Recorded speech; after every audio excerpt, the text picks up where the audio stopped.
오늘 우리에게 주시는 말씀은 이사야서 6장 6절로 8절 말씀입니다. 이사야서 6장 6절로 8절 말씀까지 우리 짧은 3절 말씀이니까요, 뜻을 생각하면서 같이 합독하고 말씀을 듣도록 하겠습니다. 시작. 그때에 그 스랍 중에 하나가 부젓가락으로 제단에서 잡은 바 핀 숯을 손에 가지고 내게로 날아와서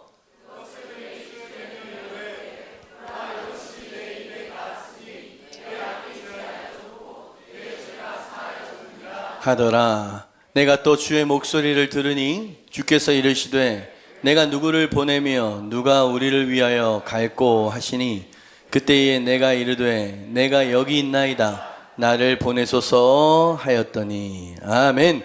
제목 한번 읽어볼까요? 시작. 나를 보내소서. 또다시 이사야가 살아계신 하나님을 만났던 이야기 3주째죠. 뜨문뜨문 제가 또 제주도도 가고 이런저런 상황이 있어서 한 주걸로 말씀드렸는데 이 6장 본문 말씀으로 오늘 3번째 말씀을 준비하고 전하게 되었습니다. 보통 한두 번 정도 전하면 이제 다른 본문으로 넘어가는 것이 뭘 또 전할 게 있을까 싶은데 이거는 꼭 전해야 되겠다라고 하는 또 다른 뭔가가 보였습니다. 왜냐하면 이사야는 이 6장에서 하나님을 만나 뵙기 전에도 선지자였고 하나님을 잘 믿고 섬기는 사람이었거든요. 근데 이 하나님과의 진정한 만남, 이 순간을 통해서 그는 진정한 이사야로 거듭날 수 있게 되었다는 거죠. 그죠? 완전히 새 사람이 되었습니다. 그죠? 이사야가 그의 신앙의 개인적인 부흥이라고 말하고 싶습니다. 부흥 그러면 무슨 열방이나 나라의 부흥을 생각하는데 부흥은 개인, 내 자신에서부터 시작되어지는 거죠. 이사야에게 부흥이 임했었던 겁니다. 근데 그 개인적인 부흥이 임하게 되어지는 그 과정을 그대로 이사야의 삶이 우리에게 보여주고 있더라는 거죠. 처음에는 그가 어떻게 성전에서 눈을 들어 하나님을 보았습니까? 그죠? 우시아 왕, 친족이라고 했어요. 잠깐 설명을 드립니다. 지난주 못 들으신 분을 위해서. 친족이자 왕이었었던 우시아 왕이 이제 서거하시는 사건이 벌어지게 되어지죠. 큰 충격이었어요, 이사야에게는. 그죠? 신앙과 믿음이 근간이 흔들릴 만한 그런 큰 사건을 경험할 때 그때 우리는 성전에 찾아가고 하나님을 찾게 되어집니다. 그 전에도 주일 예배는 드려요. 그 전에도 나는 예수님을 믿는다고 생각을 하죠. 그런데 큰 사건이 옵니다. 모든 것들을 흔들어 놓을 만한 그런 사건을 맞이하게 되어질 때 우리는 그제서야 하나님 도대체 이게 어찌 된 일입니까? 라고 하면서 눈을 들게 되어지죠. 이사야도 그 성전에 또 다른 마음, 또 다른 중심을 가지고 눈을 들어서 하나님 이게 도대체 어떻게 된 상황입니까? 라고 여쭈려고 이제 눈을 들었다 그랬어요. 굉장히 중요합니다. 그렇다면 눈을 들었을 때 하나님께서 그 눈에 보여주신 것이 있었다 그랬잖아요. 그죠? 우리가 눈을 들지 않으면 하나님께서 보여주신 것을 볼 수 없다는 거죠. 그죠? 우리도요, 하나님 앞에 정말 엎드리게 되어지는 상황을 보게 되어지면 속수무책 절박한 문제를 만났을 때 성도님들이 주님 앞에 엎드리는 경우들을 많이 보게 되어집니다. 어쨌든 눈을 들었을 때 주님께서 뭔가를 보여주셨는데 그 보여주시는 것으로 말미암아 이사야는 다시 용기를 얻고 벌떡 일어나서 선지자의 사역을 감당할 수 있게 되었다. 그런 얘기 아니었습니까? 뭘 봤습니까? 높이 들린 보좌를 봤다 그랬어요. 그죠? 우시아 왕의 이 보좌는 돌아가시고 흔들릴 수 있지만 영원히 흔들리지 않는 통치하시는 하나님의 보좌를 봤을 때 믿음과 든든한 확신이 생길 수 있게 되었다는 얘기였습니다. 그리고 지난주에는 의외로 그 보좌를 보고 하나님의 영광을 봤는데 아주 의외의 것을 보게 되어지고 발견하게 됐다는 거죠. 하나님께서 보게 하셨던 것입니다. 화로다 나여 내가 망하게 되었도다. 그죠? 하나님의 영광의 빛을 비춤을 받게 되어지면 내가 얼마나 죄인인지를 절박하게 절실하게 깨닫게 되어지죠. 이게 성도가 성숙해가는 그 과정을 그대로 보여주고 있는 거예요. 반드시 영적인 도약과 영적인 성숙이 있으려면 내가 얼마나 죄인인지를 깨달아야 되는 거예요. 그 깨닫게 하시죠. 직면케 하시는 그 과정을 거치게 되어진다. 엎드렸습니다. 이사야가 바로다 나여 나는 망하게 되었도다. 자기 힘으로 이 죄를 씻을 수도 어떻게 회복할 수도 없는 그냥 파산된 영혼으로 엎드려져 있을 때 숯불을 가지고 오셔서 그 입을 찢어주시면서 그 죄를 용서하시고 완전히 제거해 주신다. 우리에게도 경험되어지는 일 아닙니까? 예수 그리스도의 보혈과 성령의 불이 한순간 임하셔서 우리의 모든 죄를 처리하셨다는 것을 내 영혼이 알게 되어지게 되는 것이죠. 그럴 때 우리의 영혼은 눈이 열리기 시작하고요, 전혀 새로운 차원으로 들어가기 시작하게 된다는 이야기 아니겠습니까? 신기할 정도의 변화를 삶 속에서 경험하게 되어집니다. 지식적으로만 알고 있었던 그 하나님이 생생히 살아서 내게 역사하시는 하나님이라는 게 믿어지기 시작하는 거예요. 그 전까지는 이 세상을 구원할 구세주라고만 알고 있었어요. 그러나 이 사건과 만남 이후에는 나의 주님이라고 하는 신앙이 들어앉게 되어지지요. 여러분, 하나님은 온 인류의 구원자가 되신 거 맞습니다. 근데 그 구원자가 정말 나의 주님이 되어지는 변화를 겪지 않고는 신앙의 성숙을 맛볼 수 없다는 거죠. 이런 상태가 되어지면 마치 마음속에 불이 붙은 것처럼 하나님에 대한 갈망과 열망이 뜨겁게 타오르게 되어지죠. 그래서 하나님을 갈망하게 되어집니다. 하나님을 찾게 되어지는, 이것을 우리는 한 개인의 신앙적 부흥, 그렇게 이야기를 합니다. 그죠? 여러분들 이런 것을 경험해 보셨습니다. 이게 어떤 것인지, 그죠? 그래서 이사야가 경험했었던 것들은 우리 모두가 경험하게 되어지는 신앙 성숙의 여정이다라고 하는 걸 보여주고 있다는 거죠. 뭔가를 봤고 그 보는 것으로 말미암아 그의 신앙은 완전히 새 것이 될 수 있었다. 근데 아직 보지 못한 것, 아직 남아있는 게 있었어요. 그래서 그 마지막 그 성전에서 하나님의 영광 가운데 그가 보고 들었었던 것이, 남은 것이 어떤 것인지 여러분과 나누면서 마지막으로 이 이사야 이야기를 정리하려고 하는 것입니다. 새 마음과 새 영을 얻게 되어져서 하나님 앞에 새 사람이 이사야가 됐지요. 그때 그의 눈이 열려서 뭔가를 본 것뿐만이 아니고 그의 귀가 열렸다라고 오늘 본문 말씀이 이야기를 하고 있어요. 뭔가를 들었습니다. 뭔가 음성이 그의 변화와 함께 들려오기 시작했다는 거죠. 이사야는 자신의 주인이시며 왕 되신 하나님을 진정으로 만났을 때, 높은 보좌에 앉으신 하나님께 가까이 나아갔을 때, 그래서 그분을 마음으로 사랑하고 무슨 말씀이라도 순종할 마음이 그 마음속에 일어났을 때, 그때 듣는 귀가 열렸다는 거예요. 그 전에도 하나님의 음성을 듣고 대언을 했었는데 진짜 하나님 마음 안에 있었던 하나님의 본심이 그때 들려오기 시작한다. 여러분, 주님을 진정으로 만나기 전에는요, 설교 말씀이 스토리로 들립니다. 주님을 진정으로 만나면 진짜 레마로 살아있는 말씀으로 들려오는 거 경험해 보셨죠? 그죠? 이 새롭게 되어지는 과정을 거치면서 이사야는 눈이 열렸을 뿐만 아니라 귀가 열렸다는 겁니다. 그래서 하나님의 음성을 듣게 되었던 것이죠. 그렇다면 신앙이 업그레이드 되어지고 개인적인 신앙의 부흥을 경험했었던 이사야가 비로소 들을 수 있게 되었었던 하나님의 음성의 내용은 어떤 것이었느냐? 그죠? 이렇게 성숙된 자기 백성들에게 영적으로 거듭난 새로운 피조물에게 하나님께서는 자신의 마음을 쓱 보여주십니다. 1번이죠. 하나님의 어떤 음성을 들었습니까? 시작. 하나님의 탄식 소리를 들었다. 8절입니다. 내가 또 주의 목소리를 들으니, 그제서야 목소리가 들리기 시작해요. 주께서 이르시되 내가 누구를 보내며 누가 우리를 위하여 갈꼬. 여러분, 이것은요 탄식입니다. 탄식.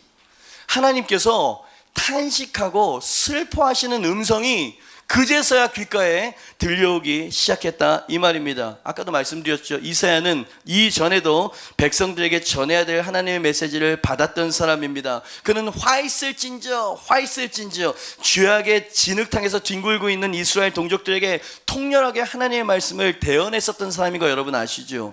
지난주에 제가 말씀을 드렸습니다. 그러나 그가 하나님 마음 가까이에 다가가자, 즉 하나님의 종의 자리에서 하나님의 하나님을 인격적으로 갈망하고 사랑하는 친구의 자리로 싹 가서 그분의 심장에 귀를 대니까 그분의 음성, 그분의 본심, 그분의 마음이 느껴지고 들려오기 시작하더라 이 말입니다. 근데 그 하나님의 음성이 어떤 마음이었고 음성이었냐면 내가 누구를 보내며 누가 우리를 위하여 갈꼬 라고 하는 슬퍼하시는 음성이더라 이 말이에요. 이사야, 이제 네가 거듭났구나. 이제 새로운 지경에 올라와서 참 축하한다. 이제 내 사역을 위해서 헌신해다오. 이런 얘기일 것 같았는데 주님께서 읊조리시면서 참 슬퍼하시는 음성이 들려오더라 이 말입니다. 네, 누구나 다 겪게 되어지는 거예요. 헌신자라면. 아, 멸망으로 치닫는 내 백성들을 어찌하면 좋다 말이냐. 온몸이 멍들고도 여전히 맞을 짓만을 하고 있는 이 백성을 어찌하면 좋다 말이냐. 아무리 빛을 비추어도 보지 못하는 저 영적 소경들, 아무리 큰 소리로 외쳐도 듣지 못하는 저 영적 귀머거리들을 어찌해야 한단 말이냐. 저들에게 살 길을 전해줄 사람은 어디 있단 말이냐. 저 반역적이고 폭력적인 내 백성들에게 내 이 안타까운 마음을 전해줄 이는 도대체 어디 있단 말이냐. 내가 누구를 보내며 누가 우리를 위하여 갈꼬. 여러분은 이런 하나님의 음성을 들어보신 적 있으십니까? 아니요, 우리는 이런 음성을 원하지 않습니다. 나를 기뻐하시고 나를 사랑하신다는 음성만 듣기를 원하죠. 근데 그분 가까이에 가면 그분의 탄식 소리가 들려요. 느헤미야가 예루살렘 성벽이 무너졌다는 이야기를 듣고 주저앉아서 엉엉 울었다고 이야기했죠. 성경에 그런 말씀이 나와 있죠. 그래서 느헤미야였습니다. 사도 바울은 3층천에 올라가서 하나님의 보좌와 자신을 위해서 마련되어진 보좌를 보고 온 사람이었습니다. 그래서 언제라도 거기 가고 싶었던 사람이에요. 근데 그 주님이 탄식하는 마음과 눈으로 네가 이 세상 가운데서 해야 될 일이 남아있다고 라고 말씀하시면서 이 땅에 남겨두셨다라고 하는 하나님의 그 마음을 빌립보서에 보니까 이렇게 표현하고 있습니다.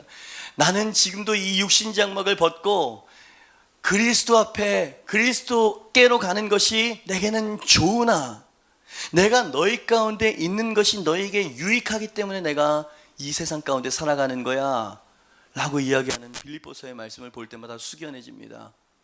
여러분, 하나님의 탄식 소리를 들어보신 적 있으십니까? 죄악된 자기 백성들과 패역한 이 세상을 바라보시면서 하나님은 분노가 아니라 슬퍼하고 울고 계셨다. 여러분, 이것은 이사야도 너무 깜짝 놀랄 만한 하나님의 마음이었던 거예요. 하나님 분노하시고 계실 거라고 생각했어요. 이 이스라엘 백성들을 내가 싹 쓸어버리리라. 그래서 자기도 통렬하게 이야기를 했는데 사실은 하나님이 울고 계셨던 거야. 슬퍼하고 계셨던 거예요. 여러분, 한 가지 더 묵상이 되어지고 짠하게 느껴지는 게 뭐냐면 하나님께서 이사야, 네가 가서 내 이 마음을 좀 전해라 라고 주님께서 명령조로 하지 않으셨다는 겁니다. 그냥 독백처럼 읊조리셨어요. 내가 누구를 보내며 누가 우리를 위하여 갈꼬. 그냥 주님께서 삼위일체 하나님 세 분이서 이야기하셨던 것일까요? 이사야가 가까이 다가갔을 때, 그분을 마음으로 사랑하고 따르려고 하는 그 영적인 눈이 열렸을 때 그 읊조리는 소리를 쓱 엿들었다는 겁니다. 하나님은 강요하지 않으세요. 하나님이 제일 싫어하시는, 강요하지 않기 때문에 우리는 멀리 주님의 콜링, 이 손 내민 손을 외면하면서 떠나기도 하죠. 근데 정말 하나님을 사랑하게 되어진 영혼은요, 그 음성이 들려옵니다. 외면할 수가 없다고. 어떤 말인지 아시는 분들이 있을 것입니다. 그죠? 내가 누구를 보내며 누가 우리를 위하여 갈거. 마치 하나님께서 그냥 누구라도 듣길 원하는 사람은 들어라 하는 마음으로 쑥 던지시는 독백 같은 느낌. 그래서 그 하나님의 음성을 찾고 듣고 구하려고, 그리고 순종하려는 마음으로 주님 앞에 다가가는 사람만이 들을 수 있는 그 탄식 소리. 여러분, 아주 같은 본문인데 스펙트럼이 너무 다르잖아요. 높이 들리는 하나님의 통치하시는 위대한 보좌. 와, 대단하시다. 그리고 그 영광 앞에 비춰지는 나의 너무나 죄악되고 누추한 패역한 모습들, 엎드리게 되어지고요. 그래서 내 죄가 씻겨지고 하나님 앞에 의롭고 정결하게 다시 세움받은 자에게 주시는 것은 사명이라 이 말이야. 여러분, 여기까지 가야죠. 여기까지 가야 충성된 종이 아니겠습니까? 여러분, 이 하나님의 탄식 소리는 하나님의 마음이 아니라 하나님의 축복이나 능력만을 구하는 자리에 들려오는 음성이 아니에요. 무엇을 달라고만 하는 기도의 자리에서 들을 수 있는 음성도 아닙니다. 그저 시키는 일을 열심히 하겠습니다. 사무적이고 의무적인 헌신의 자리에서는 결코 들을 수 없는 하나님의 마음에서 흘러나오는 소리가 있어요. 내가 누구를 보내며.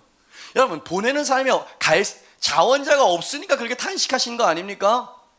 이유들이 많아요. 저는 너무 어려서요. 저는 너무 늙어서요. 저는 너무 가난해서요. 저는 너무 바빠서요. 저는 너무 힘들어서요. 저는 성경 지식이 너무 없어서요. 그래서 여러분들은 이 자리에 안 서는 거 아닙니까?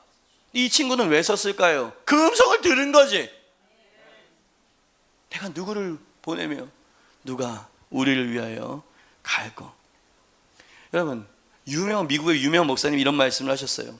하나님의 본심을 보고도 자원자를 찾으시는 하나님께 냉정하게 등을 돌리는 길은 거의 불가능하다, 이런 얘기를 했어요. 이해가 되십니까? 여러분은 정말 그 음성을 들어보신 적 있으시냐고요? 그 음성을, 그렇게 절절한 음성을 들었는데 나 몰라라 돌아서는 건 이건 불가능한 일 아닙니까? 그래서 어떤 사람은 선교사로 자신의 인생을 드리죠. 그래서 어떤 사람은 주의 종의 그 서원을 지킵니다. 근데 어떤 사람은 그 손을 내밀면서 외면하고 뒤돌아서기도 하죠. 내가 누구를 보내며 누가 우리를 위하여 갈고. 저는 이 탄식 소리를 들어본 적이 있었습니다. 그래서 저는 주의 종이, 물론 그 전에도 주의 종이었는데 그때부터 저는 이사야처럼 새로운 변화되어진 제 사역이 시작됐다고 말할 수 있어요. 제가 디사이플 초창기였을 때였고요. 제자교회에서 찬양 사역을 맡고 있었죠. 찬양 전도사였기 때문에 모든 찬양을 제가 인도하고 주관하는 사람이었습니다. 그때 미국 워싱턴에 있는 어느 교회에서 김원기 목사님, 제가 굉장히 존경하는 목사님 중에 한 분인데, 김원기 목사님께서 며칠 부흥회를 오셨어요. 새벽 저녁으로. 그 모든 찬양을 제가 인도해야 하고, 제가 하는 사역 중에 하나는 어떤 거였냐면, 메시지가 끝나면 그 메시지의 주제에 맞는 찬양을 빨리 무대 밑에서 밴드를 이렇게 해서 기도 반주를 만들어내야 되는 거예요. 그리고 마이크를 들고 찬양을 해드리고 통성기도 하고 이런 걸 제가 이제 맡아서 해야 되는 겁니다. 근데 마지막 순간에 이런 일을 하다 보니까 별로 이렇게 은혜를 못 받았어요. 제가 막 이거 신경 쓰느라고. 근데 마지막 날 제 일생을 바꿀 하나님의 음성 메시지를 들려주신 걸 제가 들었습니다. 짐 엘리엇이 당신의 영웅이라는 거예요. 전능자의 그늘이라고 하는 책을 쓴 그 와이프가 썼죠. 28살에 에콰도르에 가서 창에 찔려서 4명의 친구들과 함께 그 자리에서 순교한 젊은 순교자에 대한 얘기를 쭉 해주시는 거예요. 저는 맨 앞에서 이제 이러고 앉아 있는 겁니다. 이제 갓 결혼을 했어요. 아주 촉망받는 엘리트 공부를 잘했던 짐 엘리엇과 그 4명의 친구가 이 아우카부족, 아주 잔인하고 포악스럽다라고 하는. 근데 왜 기도하면 그 부족에 대한 애타는 눈물과 마음을 주시는 걸까요? 그래서 우리 이 부족들을 구원의 길로 인도하자. 그래가지고 이 접촉점을 마련하게 된 거예요. 그래서 강가에 비행기를 타고 이제 5 친구가 가게 되어집니다. 이야기를 하자면 너무 긴데 그런 얘기를 쫙 해주시는 거예요. 본부에서 너무 위험한 부족들이니까 아침 저녁으로 보고 전화를 해달라고. 알겠습니다. 도착한 날 저녁에 잘 도착했습니다. 별일 없습니다. 그 다음날 아침에 아직까지 접촉이 이루어지지 않습니다. 기도해 주세요. 저녁에 어떤 인기척이 있었으면 좀 더 기도해 주십시오. 잘 될 것 같습니다. 그 다음날 새벽에 연락이 없어. 저녁에도 연락이 없어. 정말 만났나? 그 다음날 새벽에도 연락이 없어. 뭔 일 생겼을지 모르겠다. 그 자리에 비행기를 간 거예요. 본부에서. 그랬더니 이 5명의 친구들이 이 창에 찔려서 그냥 그 강물에 둥둥둥 떠가지고 순교해 있는 겁니다. 급히 비행기에 실어가지고 본국에 이제 날아왔는데 장례식을 치르려고 하는데 너무 안타까운 게 뭐냐면 권총들 다 갖고 있었거든요. 근데 창을 던지기 위해서, 찌르기 위해서 달려올 때 누구 하나만 빵 쐈으면 다 도망갔을 거 아닙니까? 호크가 안 따여 있어서 5명 다. 뭔 말입니까? 저들을 섬기고 구원하기 위해서 보냄받은 우리 선교사가 저들을 향해 쏠 수 없다는 얘기였다는 것이 또 교회 성도들을 울리기 시작했어요. 근데 세상은 야, 미국 선교가 이렇게밖에 안 되냐? 미국의 아들, 딸들을 갖다 이렇게 죽이는 게 선교 전략이야 이러면서 막 맹비난을 하기 시작했고, 지금도 있죠. 라이프 매거진이라고 하는 그 아주 유명한 잡지 표지에 이 5친구의 사진을 촥 올려놓고 제목이 그거야. What a waste. 여러분 제가 이렇게 이야기하는 게 그 목사님이 쫙 이야기를 해주는 거 길게. What a waste. 얼마나 낭비적인가 이 죽음이. 요 기사를 쓴 그 기자가 짐 엘리엇의 미망인이 되어진 이제 20대 초반밖에 안 된 이 젊은 사모님에게 와가지고 What a waste. 얼마나 낭비적입니까? 짐 엘리엇은 똑똑했다고 하는데 책도 쓰고 교회도 큰 목회를 할 수 있고 What a waste. 위로한다고 그 얘기를 한 거예요. 이 젊은 미망인이 그래요. 기자 양반 말씀 좀 삼가하시라고. 우리 남편은 평생 그렇게 죽고 싶었던 사람이라고. 주님을 위해서, 영혼을 위해서 평생 자신이 가장 사모했었던 일을 이루고 간 사람을 낭비적인 죽음이라고 이야기하다니요. 그런 모욕적인 언사 그만두시고 썩 가시라 말이지. 쫓아냈다는 거예요. 20대 초반의 이 여인이. 그리고 남편을 죽인 그 강가에 아이들과 몇몇 여인들과 함께 다시 갔어요. 그래서 아우카 부족이 남자는 죽여도 여자는 죽이지 않거든. 그래서 이 부족과 함께 같이 1, 2년을 같이 삽니다. 이 부족들이 이제 복음을 듣고 글씨를 깨닫고 너무 고맙잖아요. 물자를 갖고 오니까. 자, 지금 이 얘기를 저는 여기서 듣고 있는 거예요, 지금. 이 추장이 그래요. 와서 우리를 도와주고 복음을 전해준 건 고마운데 도대체 여인의 몸을 어떻게 여기까지 오게 됐어요? 어떻게 우리를 알았습니까? 그제서야 2년 전에 생각나세요. 이 강가에서 당신들이 창으로 찔러 죽인 5명의 남자들, 저희 남편이었습니다. 이 얘기를 한 거야. 추장이 깜짝 놀랍니다. 원수는 갚아야 되고 죽여야 되는 건데 그 원수를 악을 선으로 갚는 도대체 이 사람들은 누구냐? 그때 복음이 전해지는 거 아닙니까? 하나님이 당신들을 사랑해서 우리 아들, 남편뿐만이 아니고 하나님의 아들을 보내셔서 복음이 되어서 완전 부족 전체가 복음화되어졌대요. 그로부터 1, 2년 후에 이야기 정말 길지? 암스테르담에서 빌리 그레엄 목사님이 선배거든요. 빌리 그레엄 목사님의 짐 엘리엇이 선배였어요. 학교 선배. 빌리 그레엄 목사님이 다 설교를 하시기 전에 이 추장에 나와가지고 제가 한 이야기를 쫙 한 겁니다. 근데 선교의 암흑기라고 그랬거든요. 자유주의가 완전히 미국 교회를 다 잡아먹고 있어. 선교사들 다 소환 이런 분위기였는데 그때 그 간증을 딱 듣고 이 빌리 그레엄 목사님이 그랬다는 거 아니에요. What a waste. 저도 그 잡지 표지를 봤습니다. 이 죽음이 정말 낭비적인 죽음이었다고 생각하십니까? 이 5개의 미랄이 썩어져 죽어서 한 부족 전체를 주님께로 이끌고 이 죽음이 정말 낭비적인 죽음이라고 생각하십니까? 그 주임과 친구들의 그 뒤를 따라 나설 선교사들은 어디 있습니까? 콜링을 한 걸. 대형 스테디움에서 1명이 일어나고 10명이 일어나고 수천 명이 일어났대요. 그 해에 수십만 명의 선교사가 온 열방으로 파송이 됐다고 합니다. 이 얘기를 딱 들으면서 이 김홍기 목사님이 그러세요. 여러분도 주님께 그렇게 드리고 싶었던 때가 있었잖아요. 하나님의 이 탄식 소리를 당신도 들은 적이 있잖아요. 그러니까 오늘 결단하세요 라고 하는데 이게 청천벽력 같은 하나님의 음성으로 들리는 거예요. 내가 누구를 보내며 누가 우리를 위하여 갈고. 그때 제가 앞에서 섬겨야 되는데 완전히 무너져 버렸어. 부교역자가 그렇게 무너지기는 좀 쉽지 않았을 겁니다. 앞에서 그냥 바닥에 주저앉아가지고 눈물 콧물을 아마 담임 목사님 깜짝 놀라셨을 겁니다. 그때 하나님이 저를 보셨어요. 저는 압니다. 그때 하나님께서 그래 네가 가라 그러잖아요. 이사야도 주님 내가 여기 있사오니 나를 보내소서. 네가 가서 이 듣지도 못하고 보지도 못하는 백성들에게 나의 사랑과 나의 마음을 전해다오. 그래서 그 사람인 거예요. 그죠? 이 음성은 하나님 가까이에 있는 사람만 들을 수 있어요. 그죠? 하나님의 영광의 보좌를 보고 내가 얼마나 무가치한 존재인지, 그럼에도 불구하고 하나님께서 나를 용서하시고 받아주셨다라고 하는 그 용납을 거쳐서 이제는 하나님의 그 절절한 탄식 소리를 들을 수 있는 단계까지 말이죠. 그러니까 이 시대의 교회의 문제는 죄송합니다, 이기적이라는 거예요. 뭐 죄가 많고 이것저것 복잡한 것이 아니고요. 나만을 위해서 살아가고 있는 게 죄예요. 주님께서 이렇게 애타게 자원자를 찾고 있는데 말이죠. 여러분은 이 음성에 이 하나님의 탄식 소리가 들려오십니까? 그리고 이 탄식 소리에 뭐라고 응답을 하시겠습니까?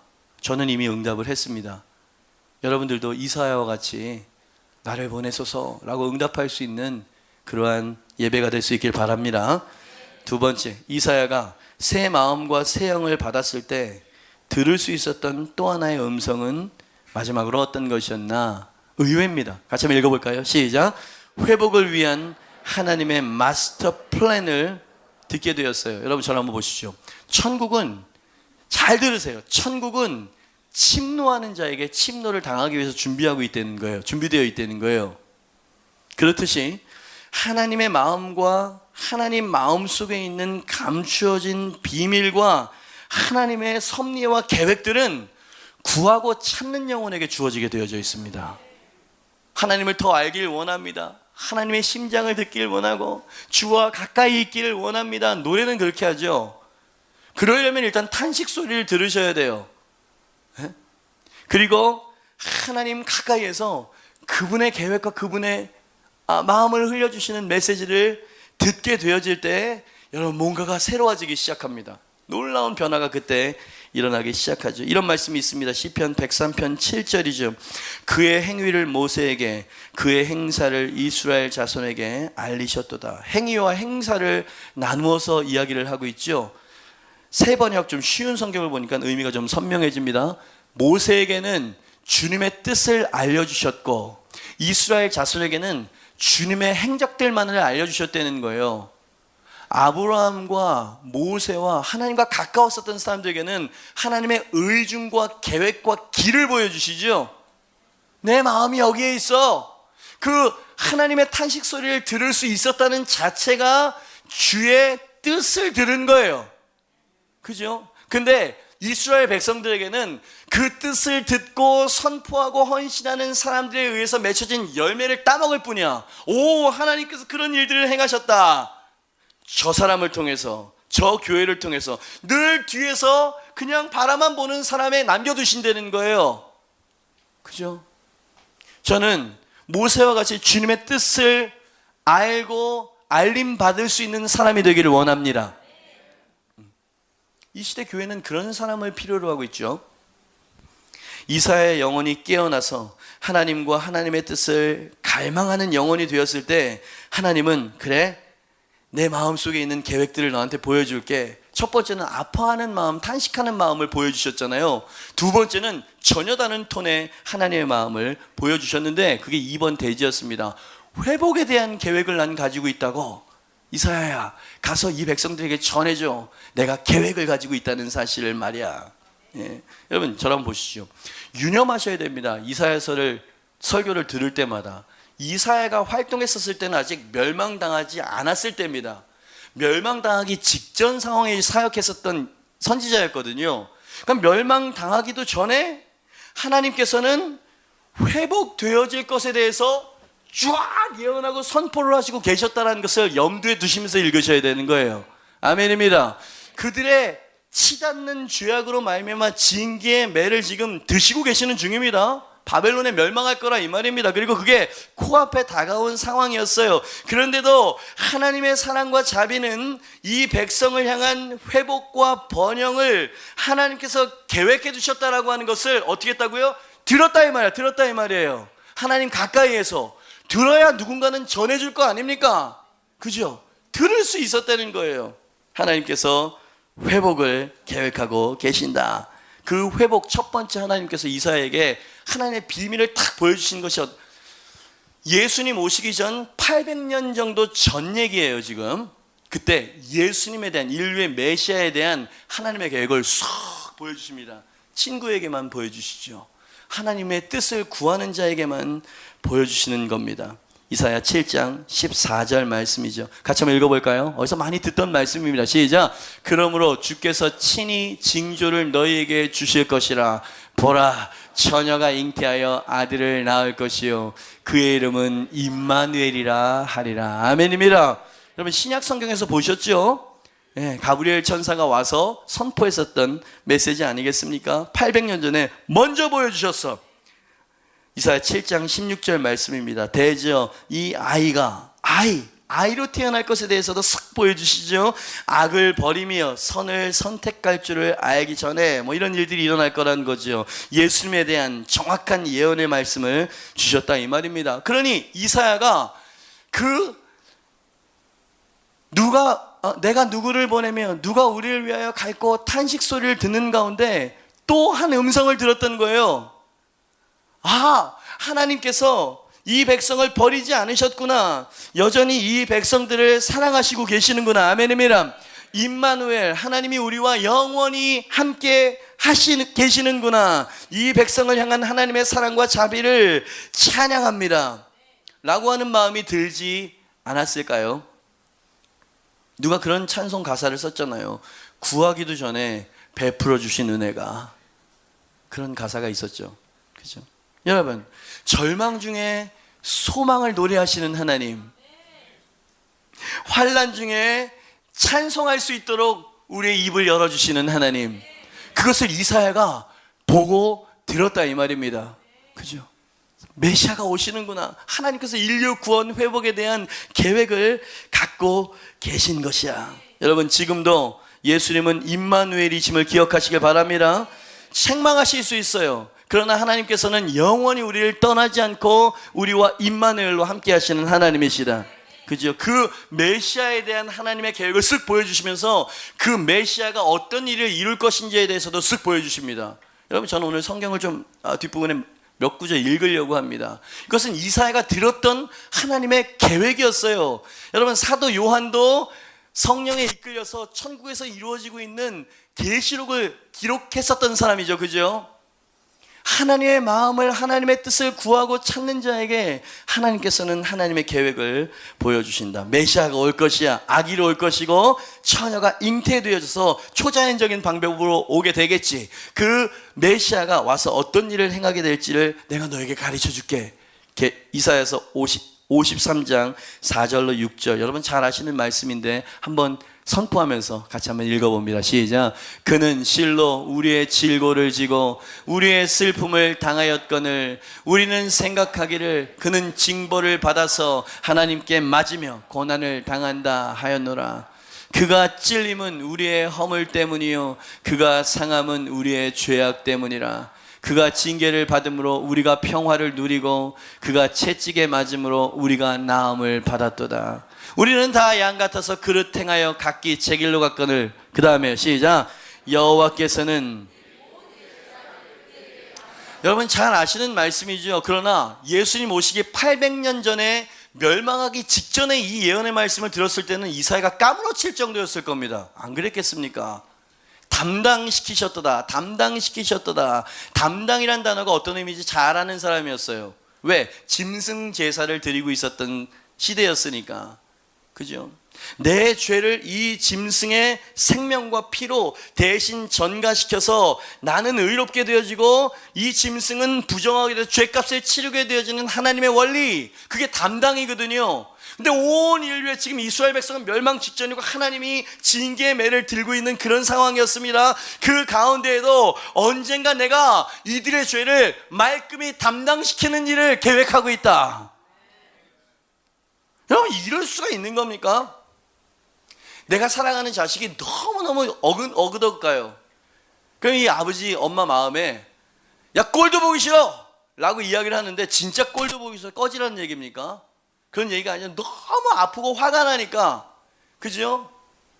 그리고 얘가 슬퍼하면 오히려 또 해가지고 내 본심은 그게 아니었다고, 마치 이런 마음인 것처럼 하나님께서 그들의 끝 모를 죄악을 징계하시고 바로 잡으시려고는 하지만 하나님께서 언젠가 내가 너의 모든 죄악을 말끔히 씻고 회복할 날이 올 것이다. 아멘입니다. 그죠? 이사야서 53장 10절 말씀 제가 읽어드리겠습니다. 여호와께서 예수님에게 상함을 받게 하시기를 어떻게 하셨다고요? 원하사 질고를 당하게 하셨은즉. 예수님을 십자가에 단 것은 하나님이십니다. 예수님을 죽게 하신 분도 하나님이 그렇게 하셨다는 거예요. 여러분, 당신이 이사야라면 이 하나님의 자기 주장을 들었을 때 어떤 마음이 들었겠습니까? 하나님 어떻게 이렇게까지 우리를 사랑하실 수 있는 겁니까? 하나님, 도대체 하나님의 사랑은 그 사이즈와 깊이와 높이가 어느 정도나 되시는 거냐 말입니다. 여호와께서 그에게 상함을 받게 하시기를 원하셨다. 하나님이 이렇게 말씀하시는 것 같아 적어봤어요. 이사야야, 이 눈이 멀고 귀가 먹은 백성들에게 가서 나의 마음을 전해다오. 이들을 향한 나의 아픈 마음을 전하고 또한 이들을 향한 나의 구속 계획이 있노라는 것도 가서 전해줘라. 여전히 그들을 사랑하고 그들을 위한 선한 구원 계획이 있다는 사실도 이야기해 주라고. 아멘입니다. 우리는 연약합니다.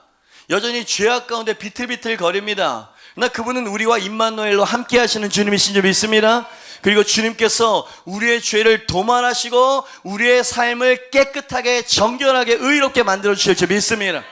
그죠? 그 마음을 갖고 계시다 이 말입니다. 하나님이 그렇게 죄에서 정결함을 받은 이스라엘 백성들은 이제 내 신부들이 될 거야 라고 하는 말씀도 주십니다. 이사야서의 뒷부분을 보면 계시록을 보는 것 같아요. 네. 이 백성들은 이제 정결하고 거룩한, 우리로 이야기하면 연단되어지고 죄가 씻어진 훈련된 성숙한 성도들, 그죠? 그런 성도로 내가 만들어 놓을 거야. 주님께서 말씀하신, 여러분, 신부라고 하는 단어, 이사야서 62장 3절로 5절입니다. 같이 한번 읽어보죠. 시작. 너는 또 여호와의 손에 아름다운 관, 네 하나님 손의 왕관이 될 것이라. 아멘입니다. 다시는 너를 버림받은 자라 부르지 아니하며 다시는 네 땅을 황무지라 부르지 아니하고 오직 너를 헵시바라 하며 네 땅을 뷸라라 하리니 이는 여호와께서 너를 기뻐하실 것이며 네 땅이 결혼한 것처럼 될 것임이라. 마치 청년이 처녀와 결혼함 같이 내 아들들이 너를 취하겠고 신랑이 신부를 기뻐함 같이 내 하나님이 너를. 여러분, 이런 날이 올 것입니다. 네, 주님께서 우리를 그렇게 만들어 가시는 중인 줄 믿습니다. 이사야야, 지금은 황폐한 땅, 지금은 부정한 내 백성이지만 언젠가 정결한 신부들로 다시 부를 날이 올 것이다. 내 백성이 죄에서 돌이켜서 정결하고 거룩한 옷을 입게 될 때 내 백성은 여호와께서 씌워주시는 왕관처럼 고귀하게 될 것이다. 여러분이 그렇게 될 것입니다. 왜냐하면 그분의 계획이시기 때문입니다. 그리고 내가 이 백성을 크게 사랑하고 기뻐할 것인데 이들은 헵시바, 뜻이 뭐냐고요? 내 기쁨이 그녀에게 있다. 이스라엘 백성들을 그녀, 여성으로 지금 이야기하고 있어요. 이 백성, 내 성도들은 나의 기쁨이 될 것이다. 뷸라, 결혼하다는 뜻입니다. 내 아름다운 신부가 되게 될 것이다. 이것을 로마서에서 이 사도 바울은 그렇게 했어요. 하나님을 사랑하는 자, 곧 그 뜻대로 부르심을 입은 자들에게는 모든 것이 합력하여 아름다운 선을 이루게 될 것이다. 여러분, 하나님께서 만들어 가실 것입니다. 우리가 계속 고집을 부리면 이스라엘 백성들처럼 징계의 매를 드시기도 하십니다. 그러나 결국 우리는 하나님의 신부들이 될 것입니다. 아름답고 영광스러운 교회로 만들어지게 될 것입니다. 여러분, 이것을 이사야가 지금 계속 듣고 있는 거예요. 그래서 32장 뒷부분에 보면 그의 가슴이 터질 것 같은 환희 가운데 그 이사야서를 써내려갑니다. 네. 여러분, 하나님께서 회복하십니다. 시온아, 구루치 못하는 자들아, 찬양하라, 기뻐하라. 여호와께서 시온의 대로를 여실 것이며 막 이야기를 하죠. 멸망당하기 직전 코앞에서 선포되어진 예언이라는 걸 꼭 기억하십시오. 하나님은 우리와 다르세요. 하나님의 생각은 인간의 생각과 같지 아니하시다. 여러분, 우리가 어떻게 신뢰할 수 있습니까? 이사야서 62장 1절 말씀처럼 하나님이 말씀하셨기 때문입니다. 같이 한번 읽어볼까요? 시작. 나는 시온의 의가 빛같이 예루살렘의 구원이 횃불같이 나타나도록 시온을 어떻게 하여? 잠잠하지 아니하며 어떻게 해요? 예루살렘을 위하여. 자, 옆에 있는 사람이 하나님이 당신을 위해서 잠잠하지 않으실 것입니다. 믿음으로 선포하세요. 하나님이 당신을 향해 위해서 쉬지 아니하실 것입니다. 아멘입니까 여러분? 그러니 주님께서는 소망의 메시지를 주고 계셨던 거예요. 이사야는 치는 메시지를 선포하는 사람 같았지만, 선지자 같았지만 사실 하나님의 위대한 계획을 선포하라고 부름받은 선지자인 줄 믿습니다. 우리는 그리스도의 신부가 될 것입니다. 여러분 사실 다른 메시지를 좀 준비했었어요. 이젠 이사야 좀 넘어가자 생각을 했는데 금요일 날 You're Beautiful이라고 하는 노래를 부르는 거예요. 찬양팀이. 언젠가 영광스러운 웨딩벨이 울릴 때 당신의 아름다운 신부로 노래하며 당신 앞에 서겠습니다 라고 하는 그 가사가 있거든요. 그 노래에 눈물이 확 쏟아지는 거예요. 기도하는데.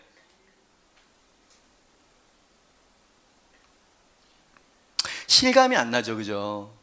하나님께서 이사야 선지자에게 이스라엘 백성들의 미래와 운명에 대해서 이 선포하신 것이 그만큼 우리는 믿음이 없어요.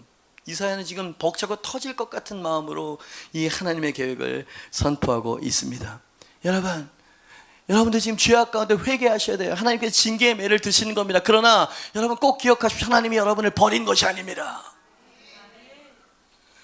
하나님이 여러분을 향한 아주 상상할 수 없는 놀라운 아름다운 영광스러운 계획을 갖고 계시니까 빨리 죄악에서 돌이켜서 그 하나님 앞으로 나오시라고요 라고 이야기하고 싶었던 겁니다. 이거는 징계 내지는 막 이런 게 아니에요. 호소죠. 하나님의 마음을 이해하라고. 마지막으로 정리한 거니까 요거 읽고 마치도록 하겠습니다. 이렇게 결혼한 자기 백성과의 신방이 어떤 곳일지에 대해서도 이사야는 환상으로 들었어요.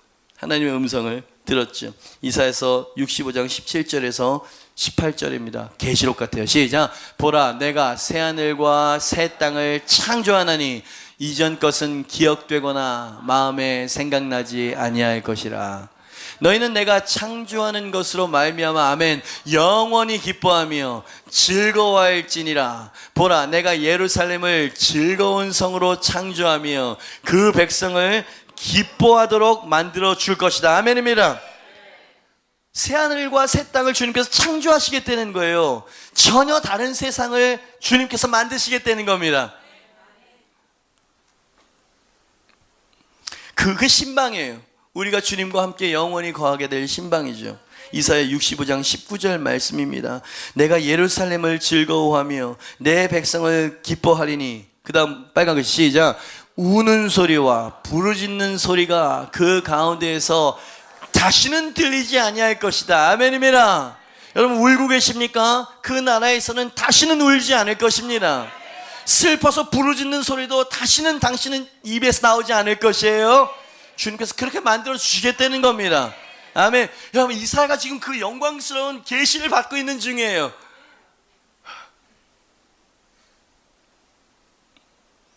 그 하나님의 집에서 그 신방에서 어떤 축복을 또 허락해 주실 것이냐.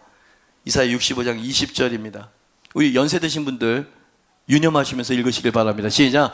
거기는 날수가 많지 못하여 죽는 어린이와 수완이 차지 못한 노인이 다시는 없을 것이라. 곧 100세에 죽는 자를 젊은이라 하겠고 100세가 못 되어 죽는 자는 저주받은 자이리. 할렐루야. 뭡니까? 장수의 축복이라는 거죠.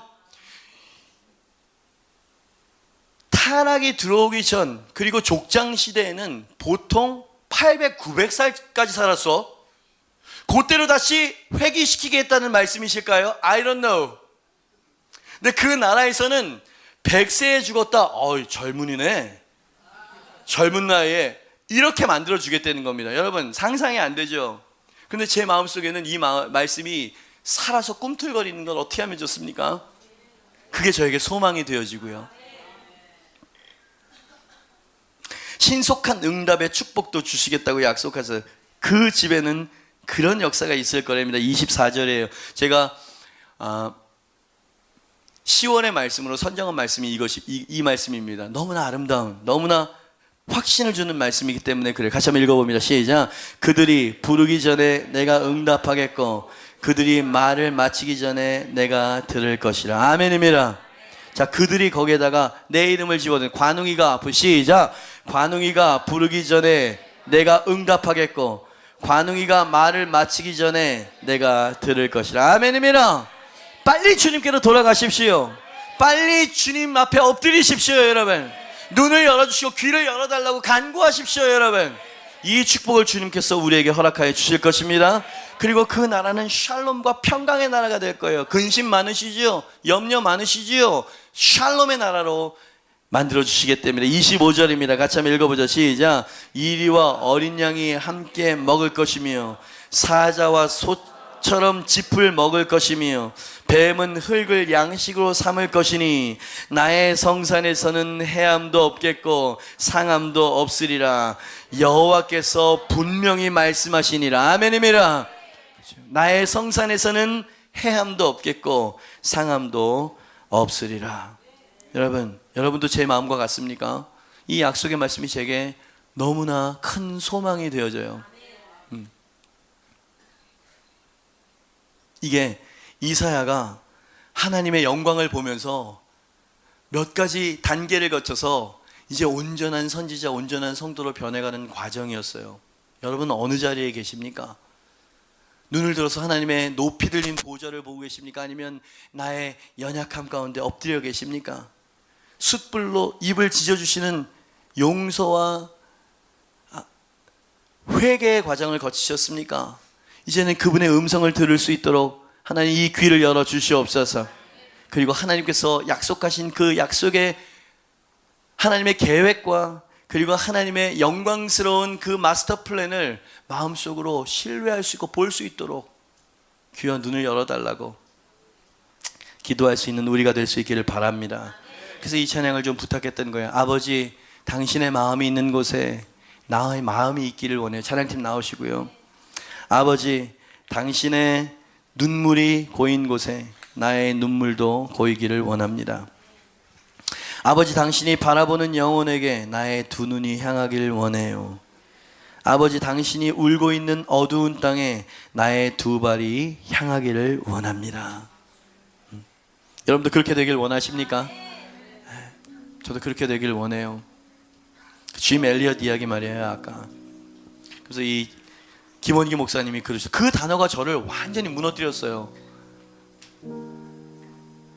저는 이 짐 엘리엇의 인생, 짧은 인생을 보면서 정말 의미 있고 가치 있는 인생이란 어떤 것인지를 깨닫게 되었습니다. 그렇게 말씀하셨어요. 의미 있고 가치 있는 인생, 세상적으로 성공하고 넓은 평수 아파트를 거머쥐고 갖고 있고 좋은 차 이런 거 말고 정말 의미 있고 가치 있고 고귀하며 나는 희생할지 몰라도 누군가에게 생명과 구원과 삶의 목적을 선사할 수 있는 인생, 예수님이 그랬던 것처럼 그때 제 마음속에 그냥 뭔가가 와르르 무너져 내렸어요. 그때 그 하나님의 탄식 소리를 들었었던 것 같아요. 주님, 누군가의 희생, 누군가의 눈물, 누군가의 생명이 필요하다면 제 것을 가져가십시오. 하나님, 저는 하나님을 기쁘시게 할 만한 뭐 가진 것 자격이 없는 사람이지만 하나님이 쓰시기를 원하신다면 하나님, 내가 여기 있사오니 나를 사용하여 주시옵소서. 그리고 저는 지금도 그분을 증거하면서 이렇게 살아가는 인생을 살아가고 있습니다. 보람돼요. 가끔 목사님 그때 찬양 말씀을 통해서 이런 얘기 들을 때마다 뿌듯해요. 목회자가 된 사람들도 많고요. 네, 뭐 자랑이 아니고요. 저는 그래도 어느 정도는 의미 있고 가치 있는 인생을 살아가고 있답니다. 여러분은요? 저는 예수님을 믿는데요. 잘하셨습니다. 근데 주님의 탄식 소리도 들으시고요. 이제 네가 가라. 내 마음과 내 이 아픈 마음을 좀 전해줘라 라고 한 이 부르심에 이제 우리가 응답할 때가 된 것은 아닐까. 뉴사운드는 이 메시지를 받을 수 있는 교회여야 합니다. 주님, 축복 힘들어요. 하나님, 무거운 십자가랑 벗어버리게 해주세요. 하나님, 이제 더 이상 힘들어서 못 가요. 여러분 다시 일어나시길 바랍니다. 우리 이 찬양 한번 자리에서 일어나서 한번 부르고요. 다시 한번 우리의 흐트러진 마음을 주님께 고정하고 주님께 드리는 시간이 될 수 있기를 바랍니다. 아버지, 당신의 마음이 있는 곳에 나의 마음이 있기를 원해요. 아버지, 당신의 눈물이 고인 곳에 나의 눈물이 고이길 원해요. 아버지, 당신이 바라보는 영혼에게 나의 두 눈이 향하길 원해요. 아버지, 당신이 울고 있는 어두운 땅에 나의 두 발이 향하길 원해요. 나의 마음이 아버지의 마음 알아. 내 모든 뜻 아버지의 뜻이 될 수 있기를. 나의 온몸이 아버지의 마음 알아. 내 모든 삶 당신의 삶 되기. 나의 마음이 아버지의 마음. 나의 마음이 아버지의 마음 알아. 내 모든 뜻 아버지의 뜻이 될 수 있기를. 나의 온몸이 아버지의 마음 알아. 내 모든 삶. 우리 두 손을 높이 들고 나의 마음이 아버지의. 나의 마음이 아버지의 마음 알아. 내 모든 뜻 아버지의 뜻이 될 수 있기를. 나의 온몸이 아버지의 마음 알아. 내 모든 삶 당신의 삶 되기를.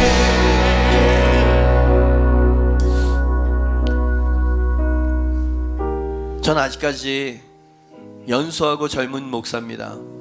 근데 이 아버지의 마음을 구하고 받게 되어지면 많이 울게 됩니다. 예수님의 그 아픈 마음이 내 마음속에 입히게 되어지면 이거 참 힘든 노릇이더라고요. 근데 주님께서는 이 마음을 가지고 저들에게 가서 내가 너희를 여전히 사랑하고 너희를 찾고 있고 부르고 있다고 이 메시지를 내 마음을 좀 전해달라고 우리에게 부탁하십니다. 여러분, 예수님 사랑하시죠?